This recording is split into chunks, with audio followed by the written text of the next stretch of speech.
जोहार। आज के खास अंक में रारून मन का बहुत बहुत स्वागत है। हम है की परतू और हम है की फूलो। तो परतू दा हर बार करते रहे, आज का रौरे जानकारी लेके आए ही। जानकारी तो बहुत सारा है, लेकिन एक पहले हमरे देखी कृषि समाचार। हाँ। कृषि से संबंधित जितना भी जुड़ल तमाम खबर है से किसान भाई बहन मन के देवी ले है न। तो कृषि समाचार में हमरे देखी मंडी भाव, मौसम का जानकारी। तो चलो सीधे लगा थी हमरे कर किसान भाई बहन मन के कृषि समाचार की ओर और साथ ही मंडी भाव और रौरे मन कर क्षेत्र कर मौसम कर मिजाज कैसन रही।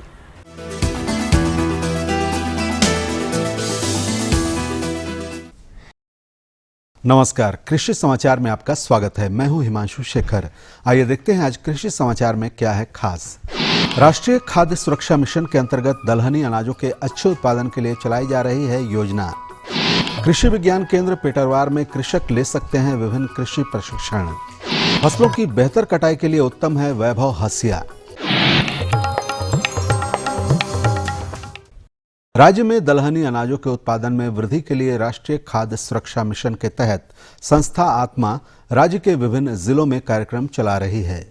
इस कार्यक्रम के अंतर्गत दलहनी अनाजों के अच्छे उत्पादन के लिए किसानों को कई तरह की सुविधाएं उपलब्ध कराई जा रही हैं। राष्ट्रीय खाद्य सुरक्षा मिशन के तहत संस्था आत्मा राज्य में दलहनी अनाजों के बेहतर उत्पादन के लिए किसानों को सहायता पहुंचा रही है, जिनमें समेकित पोषक तत्व प्रबंधन, समेकित कीट प्रबंधन और खरपतवार नाशी दवा इत्यादि 50% अनुदान पर किसानों को उपलब्ध कराया जा रहा है। साथ ही चूना, dolomite, rhizobium culture, micro nutrient के साथ अन्य आवश्यक दवाएं भी किसानों को इस योजना के माध्यम से दिया जा रहा है। राज्य के कृषि विस्तार में कृषि विज्ञान केंद्रों की बहुत ही अहम भूमिका रही है।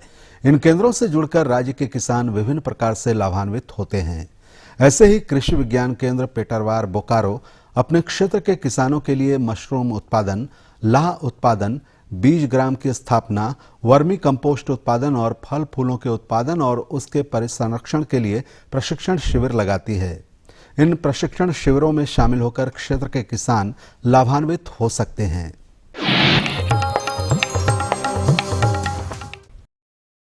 आने वाला जनवरी फरवरी का महीना गर्मा फसलों की बुआई का है।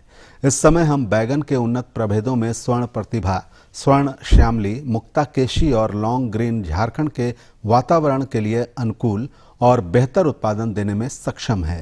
स्वर्ण प्रतिभा, स्वर्ण श्यामली, मुक्ता केशी और लॉन्ग ग्रीन ये बैंगन के उन्नत किस्में मुख्य फसल के साथ साथ गर्मा फसल के रूप में लगाने योग्य भी है। जनवरी से फरवरी तक खेत की तैयारी कर इन किस्मों की 500 से 600 ग्राम बीज प्रति हेक्टेयर की दर से बुआई कर और उचित कृषि कार्यों को करके लगभग 200 से 250 क्विंटल बैंगन प्राप्त किया जा सकता है।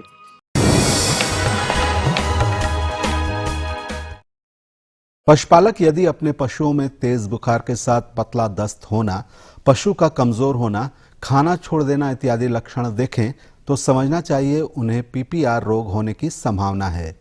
इस रोग से कैसे बचा जाए और इसका नियंत्रण कैसे हो बता रहे हैं हमारे पशु विशेषज्ञ। पशुओं में होने वाले पीपीआर बीमारी की जानकारी हमारे किसान भाइयों को होनी चाहिए। जिसके लक्षण आप लोग जानते हैं कि पतला दस्त होना, शरीर का तापमान बढ़ जाना और अचानक मृत्यु दर जो है वो बढ़ जाना इसका मुख्य कारण है। पीपीआर से बचने के लिए मुख्य रूप से हमारे किसान भाइयों को इसका रेगुलर नियमित रूप से इसका टीकाकरण करना चाहिए, जिसमें पीपीआर टीका नामक जो है टीका जो है बाजार में उपलब्ध है, उसका टीकाकरण अवश्य कराएं और हर जो है 1 साल पे इसका टीकाकरण करें, जिससे कि पीपीआर से होने वाली बीमारियों से आप बच सकते हैं।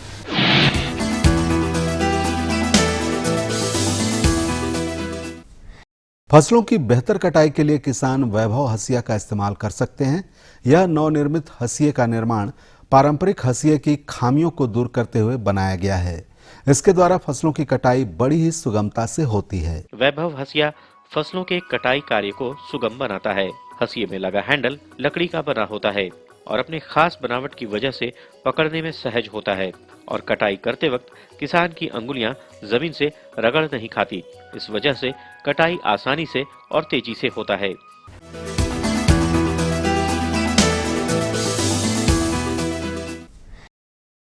आज के हमारे सफल किसान ने खेती बाड़ी के पुराने तौर तरीकों में बदलाव लाकर बदल ली है अपनी जिंदगी। तो आइए मिलते हैं इस सफल किसान से।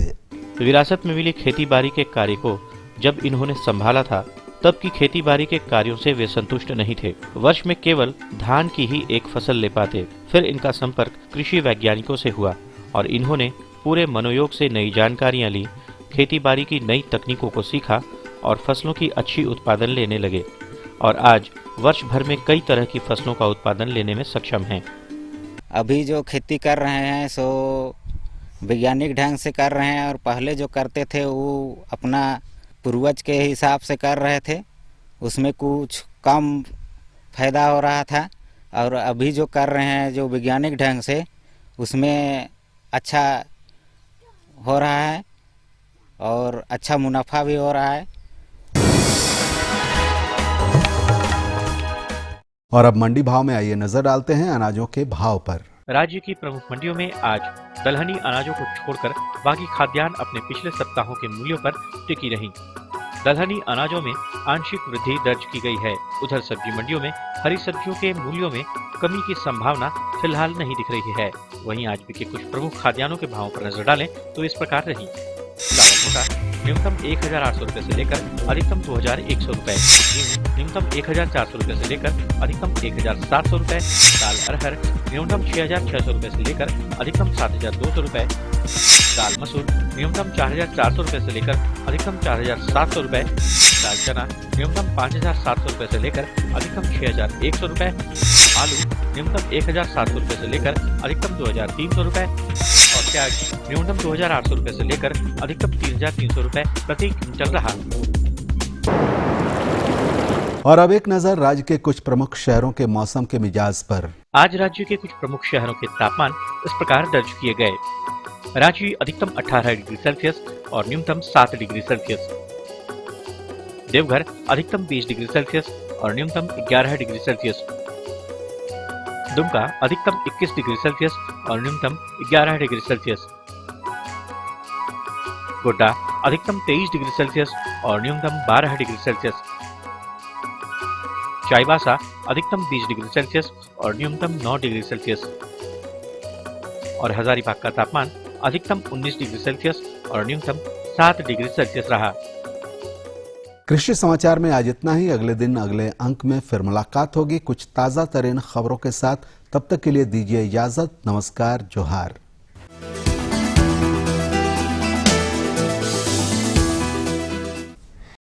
ये लो और बताओ। बस। अरे ये क्या भैया जी, बस इतनी सी रासायनिक खाद? किसानी छोड़ रहे हो क्या? किसानी नहीं, नादानी छोड़ रहे हैं। मिट्टी की जांच कराई है। अब तो लाला जी जितनी जरूरत है उतने ही उर्वरक खेत में डालेंगे। हाँ, किसान भाई आज ही अपने जिले की नजदीकी भूमि परीक्षण प्रयोगशाला में मिट्टी की जांच जरूर करवाएं और मिट्टी में पोषक तत्व, नमी व पौधे के विकास को देखते हुए केवल जरूरत के अनुसार ही पोषक तत्व डालें। और हाँ, मिट्टी में गंधक, जस्ता, बोरोन जैसे सूक्ष्म पोषक तत्वों का पता लगाना भी न भूलें। उर्वरक और जैविक खाद के सही उपयोग से भूमि का उपजाऊपन बनाए रखें, उत्पादकता बढ़ाएं, खर्चा घटाएं और बहुमूल्य विदेशी मुद्रा बचाने में भी सहयोग दें। और हाँ, धीमी गति से नाइट्रोजन उपलब्ध कराने वाले उर्वरकों जैसे नीम लेपित यूरिया को प्राथमिकता दें और यूरिया का पत्तों पर छिड़काव करें। अरे वाह, तू तो सचमुच समझदार हो गया रे। अधिक जानकारी के लिए संपर्क करें जिला कृषि अधिकारी या किसान कॉल सेंटर। विराम कर बाद रावरी में फिर से इस कार्यक्रम में स्वागत है जी। अच्छा परतु दा, आज टमाटर के बारे में अगर जानकारी देवब तो कैसन रही? एकदम बढ़िया रही। और तो लागत है कि टमाटर जैसन लाल लाल होएला, आज रावरे भी एकदम लाल लाल साड़ी पहन के आई। तो हम जुमाइए के आई जाली है लाल लाल साड़ी पहन के। तो किसान भाई बहन मने जैसन कोई भी अगर हमिन फसल के अगर लगाईला, कोई भी अगर हमिन खेती बाड़ी करेला तो हमिन के बीज कर जरूरत पड़ेला। हाँ, बीज का जरूरत पड़ेला और बीज कर उत्पादन कैसे करल जाए इकर बारे में किसान भाई बहन मन के हमरे जानकारी दो। जी बिल्कुल। तो किसान भाई बहन मने चलो हमें जानकारी लेवत थी कि टमाटर कर बीज उत्पादन रौरे मने कैसन करब। तो हमिन कर साथ है मौजूद है डॉक्टर AK सिंह। नमस्कार किसान भाइयों, आज हम मौजूद हैं हार पलांडू में, जहां हमारे साथ आज आए हुए हैं विशेषज्ञ डॉक्टर ए.के. सिंह।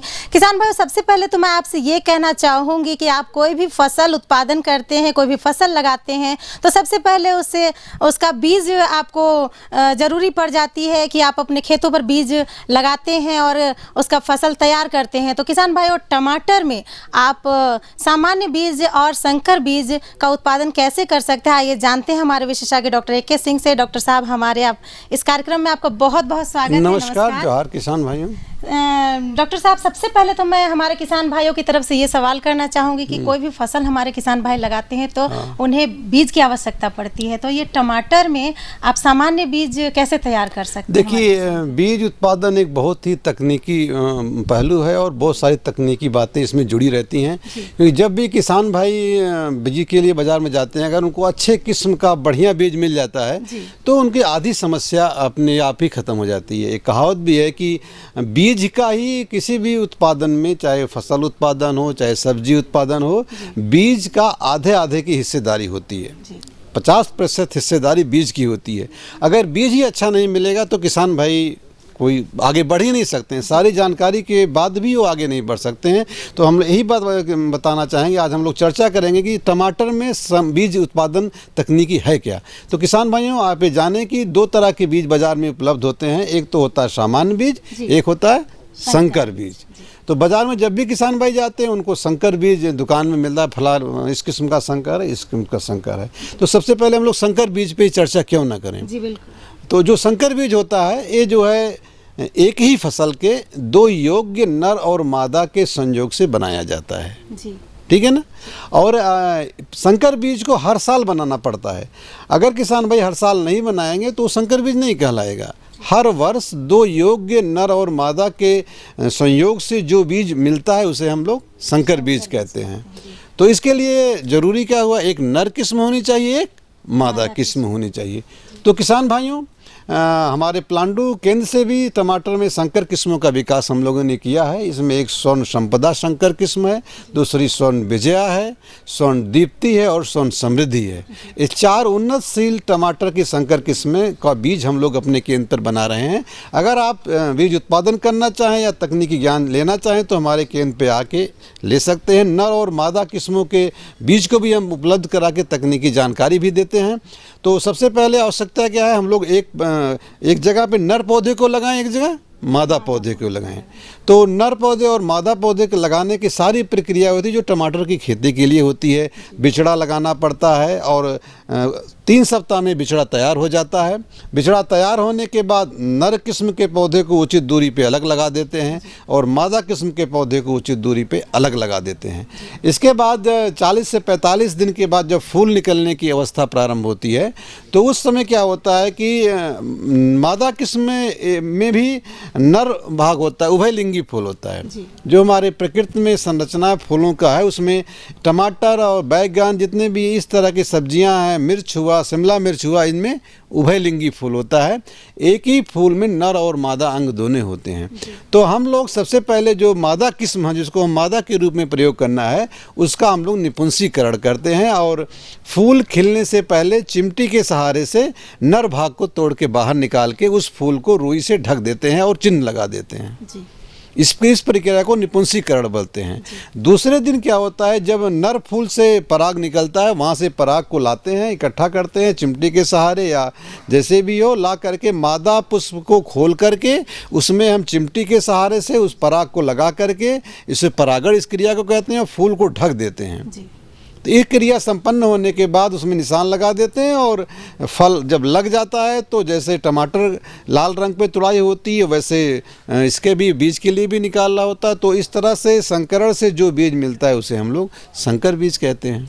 जी डॉक्टर साहब, एक सवाल और है कि संकर बीज जब हमारे किसान भाई उत्पादन करेंगे तो किन किन बातों का ज़्यादा ध्यान रखेंगे? संकर बीज की प्रक्रिया तो मैंने बता दिया, संकरण हो गया, उसके बाद वो अपने आप जो फल लगेगा और बढ़ेगा। जब जैसे जिस अवस्था पे हम लोग टमाटर का फल खाने के लिए तोड़ते हैं उसी तरह से पूर्ण लाल वाली अवस्था पे बीज के लिए भी तुड़ाई करेंगे।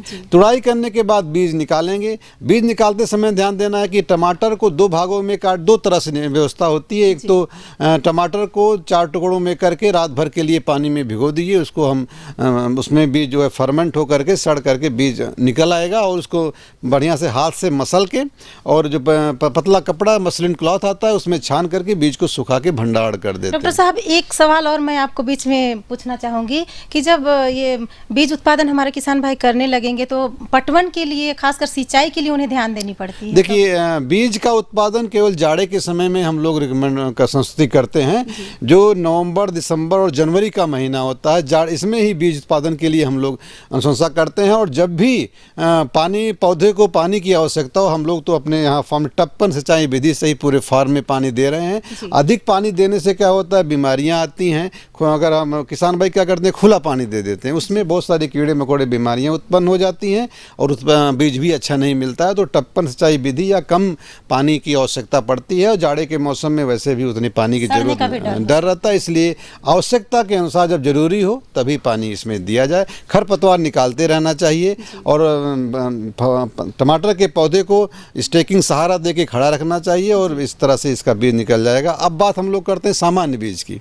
सामान्य बीज में किसान भाइयों को कुछ नहीं करना है। मान हमारे पास यहाँ से आप सोनालिमा और सोननवीन 2 टमाटर की उन्नतशील किस्में हम लोगों ने विकसित भी किया है।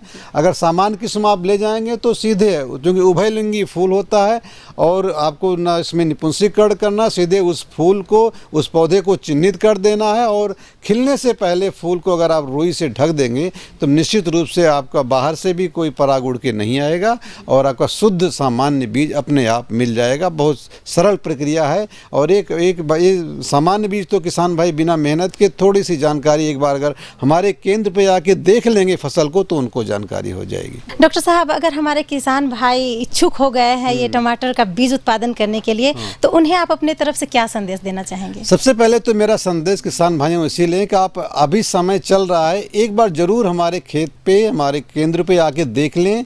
जब देख लेंगे तो आपको सारी प्रक्रिया स्वतः ही समझ में आ जाएगी। कोई बहुत मुश्किल काम नहीं, बहुत ही आसान काम है। संकर बीज भी बनाना बहुत आसान काम है, और सामान्य बीज में तो कुछ करना ही नहीं है। केवल 1 घंटे अगर आप समय निकालेंगे तो आपको बीज उत्पादन की सारी जानकारी अपने आप मिल जाएगी। आप देखेंगे भी दूरदर्शन पे, और यहाँ पे आएंगे तो आपको निश्चित रूप से सफलता मिलेगी। कहने का मतलब है कि हमारे किसान भाइयों को कोई परेशानी नहीं होगी बिल्कुल नहीं उत्पादन करने के लिए। तो किसान भाइयों, हमें उम्मीद है कि आप हमारे डॉक्टर साहब के बताए हुए इस बात से आप बहुत लाभ उठाएंगे और कोशिश करेंगे आप बीज उत्पादन करने का। तो डॉक्टर साहब, आप हमारे इस कार्यक्रम में आए और हमारे किसान भाइयों को इतनी अच्छी जानकारी दी, इसके लिए आपका बहुत बहुत धन्यवाद। नमस्कार किसान भाइयों, नमस्कार। अम्मा, खाना दे दो ना। सबर कर गोलू, अभी दाल नहीं गली है। तू फिक्र ना कर गोलू की अम्मा, अब की बार अपनी दाल खूब गलेगी। क्या मतलब जी? अब की बार NFSM के तहत दाल की पैदावार को बढ़ाने के तरीकों को दिखाने के लिए देश में 1000 क्षेत्र चुने गए हैं, जिसमें हमारा इलाका भी आ गया है। पर इससे हमें क्या फायदा? हमें 5 एकड़ खेती के लिए खाद और कीटनाशक के अलावा बढ़िया बीजों की एक मिनी किट भी मिलेगी। इतनी दाल का करेंगे क्या जी? अरे भगवान, सरकार ने दलहन का समर्थन मूल्य भी खूब बढ़ा दिया है और इनकी खरीद का भी पूरा इंतजाम कर लिया है। इससे आमदनी बढ़ेगी और फिर हमारा गोलू अच्छे स्कूल में जाकर के कृषि वैज्ञानिक बनेगा। हाँ, तो कैसा लागलत परतुदा एखन टमाटर का जानकारी लेके? बहुत बढ़िया रहलक। और एकर से हमके लागेला कि जे भी सावधानी बरते होवी बीज कर उत्पादन करे में, वो किसान भाई बहन मन के जानकारी मिल जाए होवी। जी बिल्कुल। अच्छा परतुदा, राउरे कर गांव कर किसान भाई बहन मन के पता है कि ये जो सब्जी फसल जब उमन लगाए ना तो मल्चिंग कर महत्व का होवेला? ये तो शायद हमके लागेला कि हमके एगो किसान बोलला है, एगो किसान भाई कि मल्चिंग का महत्व का होता है। अच्छा, ऐसे हमके लागेला फूलो दी कि हमरे कर गांव में पहले देखत रही कि पुआल उआल से ढकत रहे, है ना, वो पौधा निकले से पहले उके पुआल से ढकत रहे। और जब पानी उनी पटाए ना, नहीं हमके लागेला पानी के जे नमी रहेला उके बरकरार रखेले। जे प्लास्टिक कर भी आजकल कवर करे ना, जी बिल्कुल, तो ये नमी के बरकरार रखेले ऐसा करे और हो सकेला कि खर पतवार से नियंत्रण भी उकर से मिल सकेला। बिल्कुल बिल्कुल। तो काले ने सीधे हमरे कर विशेषज्ञ से कर जानकारी लेवा। हाँ, और हमरे कर विशेषज्ञ हैं डॉक्टर BK झा। किसान भाई नमस्कार। आज हमारी टीम आ पहुंची है पलांडू में और हमारे साथ मौजूद है विशेषज्ञ doctor BK Jha ji. Doctor BK Jha ji, आपका स्वागत है। किसान भाइयों जोहार। तो किसान भाई आज हम जानेंगे मल्च के बारे में कि सब्जी फसलों में मल्चिंग का क्या उपयोग होता है और इसे कैसे किया जाता है, जो हमें बताएंगे हमारे विशेषज्ञ। तो जानते हैं सबसे पहले कि मल्चिंग की क्या उपयोगिता है। किसान भाइयों, जैसी चर्चा हो रही है कि मल्च का इस्तेमाल जो खास करके हमारी बागवानी सब्जियों में ये बहुत ही आपके लिए लाभदायक होता है। मल्च यह जो होता है जो 2 प्रकार के होते हैं। एक तो मल्च जो आप देख रहे हैं प्लास्टिक के होते हैं और ख़ास करके ये 2 कलर के होते हैं। जो ऊपर की होती है वो चमकीली होती है और नीचे जो होती है वो काली होती है। ये करीब 25 माइक्रोन इसकी मोटाई होती है और इसमें आप अपने सब खेतों की तैयारी करने के उपरांत आप इसको अपने खेतों में आप बिछा देते हैं, जो कि इसकी चौड़ाई जो है 1 मीटर की भी आती है, 1.25 मीटर की भी आती है। तो और दूसरी ये तो आपका और जो मल्च हुआ ये प्लास्टिक की होती है। दूसरी जो होती है वो जैसे आप अपने घरेलू विधि से भी कर सकते हैं। जैसे खास करके धान है अभी आपके पास, तो धान की जो पुआलें हैं या अन्य जो पत्ते होते हैं जो आपके खरपतवार इससे निकलते हैं, तो उसको भी आप जड़ के दोनों तरफ आप इसको बढ़िया से बिछा देंगे तो भी ये मल्च का काम करती है। लेकिन जो प्लास्टिक की मल्च होती है ये उसकी चूँकि इसकी इस तरह बनावट होती है कि ऊपर चमकीली होती है तो कीड़ों को भी आने से रोकती है और उसके प्रकाश के रिफ्लेक्शन से कीड़े नहीं आते हैं। और अंदर जो काला होता है तो उससे क्या होता है कि जो खास करके अभी रबी की मौसम है तो इसमें अंदर की तापमान भी जो है 2 से 3 डिग्री अधिक होती है, जो कि पौधों की बढ़वार के लिए अच्छी होती है। तो इसमें आप दोनों तरह से अपने मल्च का इस्तेमाल कर सकते हैं, जिसमें कि आप सब्जियों की खेती आप कर रहे हो। जी डॉक्टर साहब, तो ज़्यादा अच्छा जो आपने बताया कि 2 प्रकार की मल्च होती है, तो इसमें ज़्यादा अच्छी कौन सी होती है? बिल्कुल, जैसे कि मैंने कहा कि जैसे कि अगर एक ही रंग की आती है तो वो उतनी अच्छी नहीं होती है। लेकिन जो आजकल जितनी भी बाज़ार में आ रही है मल्च के लिए, तो वो जो आती है वो ऊपर जो होती है चमकीली होती है, नीचे काली होती है। तो ये जो है आपके सब्जी उत्पादन या बागवानी के लिए बहुत अति उत्तम पाई जाती है। जी, अब हम जानना चाहेंगे डॉक्टर साहब से कि मल्चिंग कैसे किया जाता है। जी डॉक्टर साहब, आप हमें बताइए कि मल्चिंग की विधि क्या होती है। किसान भाइयों, जैसे मल्च का अगर आप इस्तेमाल कर रहे होते हैं तो इसमें चूंकि आप अपनी खेतों की बढ़िया से तैयारी कर लें, 2-3 गहरी जुताई करके फिर मिट्टी जब भुरभुरी हो जाती हो तो निश्चित तौर पर जैसे आप अगर कर रहे हैं, खास करके जो मल्च का इस्तेमाल है जो वैज्ञानिक तौर पर जो की गई है, तो जैसे आप जो फसलें लगाते हैं या तो आप ज़मीन को समतल रखते हैं या फिर जैसे फूल गोभी वगैरह लगा रहे हैं तो ब्रॉडबेड या आप रीजन फरो आप बनाते हैं। तो जैसे आपकी जैसे ब्रॉडबेड बनाते हैं तो अगर आपकी खास कर टपक विधि से सिंचाई है तो इसको आप 60 सेंटीमीटर जो है आप इसको चौड़ा रखें कम से कम, और उसमें आप इसके ऊपर जो है या 1 मीटर भी आप कर सकते हैं। अगर आप ड्रिप इरिगेशन कर रहे हैं तो उसके ऊपर जो है आप इसमें मल्च को बिछा दें और दोनों तरफ से जो है मल्च को आप मिट्टी से ढक दें, ताकि जो साइड की जो मल्चें हैं वो हवा में जब हवा तेज़ चले तो ना उड़े। इस तरह से आप मल्च को बिछाने के बाद आप जो भी फसलें बागवानी की लेते हैं, जैसे फूलगोभी है या पत्ता गोभी है या आपकी बैगन है, टमाटर, जो भी आप फसलें लेते हैं तो निश्चित तौर पे उसकी कतार से कतार की दूरी होती है।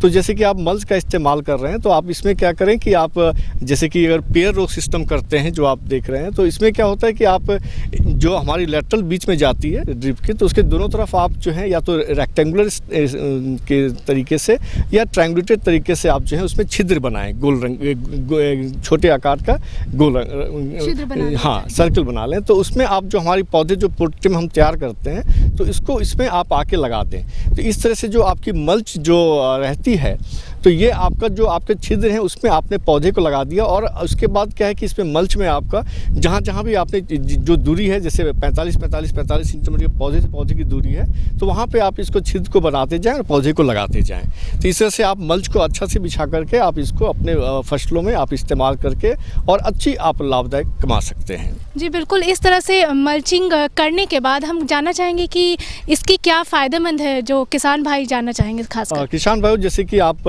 मल्च का इस्तेमाल के जो फ़ायदे हैं जैसे खास करके आप चर्चा करेंगे तो इसमें क्या है, खरपतवार एक बहुत बड़ी समस्या होती है किसानों की।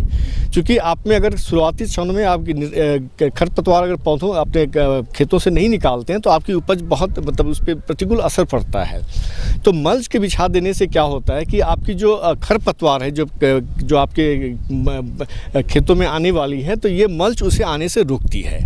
तो इस तरह से आपका जो पौधे से जो इसके खरपतवार की जो कंपटीशन होती है वो आपको बिल्कुल नहीं रहती है। इससे आपकी फसल अच्छी होती है। दूसरी फ़ायदा ये होती है किसान भाइयों की आपकी नमी जो है वो सुरक्षित रहती है।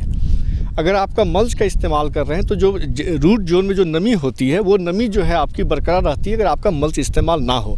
कहने का मतलब है कि आपको सिंचाई की हल्की आवश्यकता जो पड़ती है वो मल्च में आपको और कम पड़ेगी ताकि नमी मेंटेन रहती है। दूसरी चीज़ होती है खास करके जब शरद ऋतु रहती है तो इसमें तापमान जो होता है नीचे का वो आपकी चूँकि मल्च हमारी बिछी रहती है तो इसमें तापमान भी 2 से 3 डिग्री अधिक रहता है मिट्टी का। तो इससे क्या होता है कि फसल की बढ़वार भी तेज़ होती है और आपके पौधे का जो है वो, और ख़ास करके इसमें जो है आपकी जो खरपतवार पे पहले जो कीड़े और बीमारियां आते हैं तो वो ये खरपतवार की वजह से, चूँकि उसको खरपतवार बढ़ नहीं रहे हैं तो खरपतवार इसमें आते नहीं हैं, उस पर बीमारी या बहुत से ऐसे कीट होते हैं जिनकी पहले अंडे उस पर खरपतवार पे देती है, उसके बाद आपके फसल को नुकसान पहुँचाती है। तो इसलिए मल्च के इस्तेमाल से आप देखेंगे कि आपको इन सभी चीज़ों से आपको फ़ायदा मिलेगा। और सबसे बड़ी इसमें ये भी खासियत होती है कि जब आप खास करके फूलगोभी, पत्ता गोभी या ब्रोकोली इन सब में आप अगर मल्च का इस्तेमाल कर रहे हैं तो आपका 15 से 20 दिन अर्लीनेस भी होती है। मतलब आपकी जो फूलगोभी बन रही है, हेड बन रही है, ये आपके अगर आपने मल्च नहीं किया हो तो 15 से 20 दिन पहले आपको इसकी अच्छी फसल मिल जाएगी। मतलब कहने का मतलब कि आपकी कम अवधि में आपकी फसल तैयार हो जाती है और अच्छी फसल होगी। और सबसे बड़ी बात है कि इसमें जो चूँकि आप मल्च किया रहता है इसमें कोई खरपतवार का नियंत्रण, कोई तरह की परेशानी नहीं होती है। तो आपके सभी इसमें जो आप जैसे पौधों की बढ़वार भी देख रहे हैं कि अगर आपने मल्च नहीं किया हो और मल्च किया हो तो इस दोनों में आपको उपज का, जैसे कि अगर हम फूलगोभी की बात करें जो हम लोगों ने वैज्ञानिक तौर पे देखा है, तो जैसे कि आप फूलगोभी में आप रीज एंड फरो बनाते हैं और अगर किसान भाई आपने समतल ही खेत की तैयारी की और उसमें अगर आपने मल्च डाल दिया तो रीजन फरो से जो आपको उपज मिलनी है वो आपको, अगर आपने मल्च डाल दिया है बिना रीजन फरो बनाए हुए अपने खेतों में तो उसके आसपास आपकी उपज मिल जाएगी। कहने का मतलब जो आपकी जो रीजन फरो बनाने में जो समय लग रहा है तो या जो मजदूर लग रहे हैं तो वो आपको लगाने की आवश्यकता नहीं पड़ेगी अगर आप समतल में ही अगर आपने मल्च का प्रयोग कर लिया है तो। जी बिल्कुल, तो इस तरह कह सकते हैं कि मल्च का प्रयोग अगर सही तरीके से किया जाए तो उपजाऊ बहुत अच्छा होता है और अच्छे फसल हमें देखने को मिलते हैं। जी बिल्कुल बिल्कुल। और सबसे बड़ी बात ये होती है जैसे कि आप अगर टपक विधि सिंचाई से अगर आप बागवानी खेती कर रहे हैं बागवानी सब्जियों की, तो इसमें क्या है कि आपकी जो एक बार आप मल्च का इस्तेमाल कर रहे हैं, खास करके शरद ऋतु में जो हमारी शरद ऋतु रहती है जो रबी फसल हम लेते हैं, तो इसमें जो भी बरसात की जो नमी हमारे ज़मीन में रहती है बनी तो उसकी आप अच्छी तरीके से तैयारी कर लें और उस पर आप मल्च, जैसा मैंने बताया, क्यारियाँ बना करके आप इसको मल्च का प्रयोग कर लें। अब इस मल्च में चूँकि आपने जो भी NPK आपको देनी है आपने दे दिया है आपने मिट्टी के तैयारी के समय, और उसके बाद जो फसलें आप ले रहे हैं तो चूँकि आपकी टपक विधि सिंचाई है तो उसमें आप इसको फर्टिगेशन जो कहते हैं सिंचाई के माध्यम से ही आप खाद का भी इस्तेमाल कर सकते हैं। और इस तरह से आप देखेंगे कि जब आपकी ये फूलगोभी की फसल तैयार हो गई हो फरवरी में, तो अब इसमें क्या है कि आप इसमें से पौधे को निकाल दें और सीधा जो आपने बैगन के पौधे को तैयार किया है बिचरा को, उसको सीधे इसके होल में, खास करके जो पौधे को फूलगोभी को निकालेंगे तो वहाँ पे एक होल टाइप का बन जाता है, उसमें आप वापस वर्मी कंपोस्ट को भर दें और उसमें फिर आप जो बैगन के पौधे को तैयार किए हुए हैं तो आप सीधा उसमें लगा सकते हैं। कहने का मतलब खेत की तैयारी करने की आवश्यकता आपको नहीं पड़ी। फूलगोभी की पौधे में हम बैगन को भी लगा सकते हैं। के बाद हम उसमें बैगन के पौधों को लगा दिया और चूंकि आपके पास टपक विधि सिंचाई है तो उससे जो भी NPK खाद हमें देने तो हम पानी के सिंचाई के माध्यम से हम उसे दे देते हैं। तो इस तरह से आपकी एक मल्च जो हम इस्तेमाल करते हैं वो हम 3 सीजन तक किसान भाइयों ले सकते हैं। ये हम लोगों ने प्रयोग करके देखा है कि अगर आप रबी में अगर आपने मल्च को अच्छे ढंग से बिछा दिया तो आप जायद में भी जो आपकी गर्मी की ऋतु की फसल है वो भी आप ले लें और बरसात के फसल में भी आप इसी मल्च का इस्तेमाल कर लें। इस तरह से एक मल्च का आप तीनों सीजन में आप इस्तेमाल कर सकते हैं और खरपतवार नियंत्रण, नमी की व्यापक मात्रा, कीट बीमारियों का कम प्रकोप, ये सब आपको मल्च में फायदे मिलेंगे किसान भाइयों। बेहतरी हमरे कर कार्यक्रम के देखते रहो और लाभान्वित होते रहो। फिर मिलब और बहुत सारा जानकारी कर साथ, तब तक कर लिए कृषि दर्शन कर पूरी टीम कर साथ हमरे के देव इजाजत। जोहार।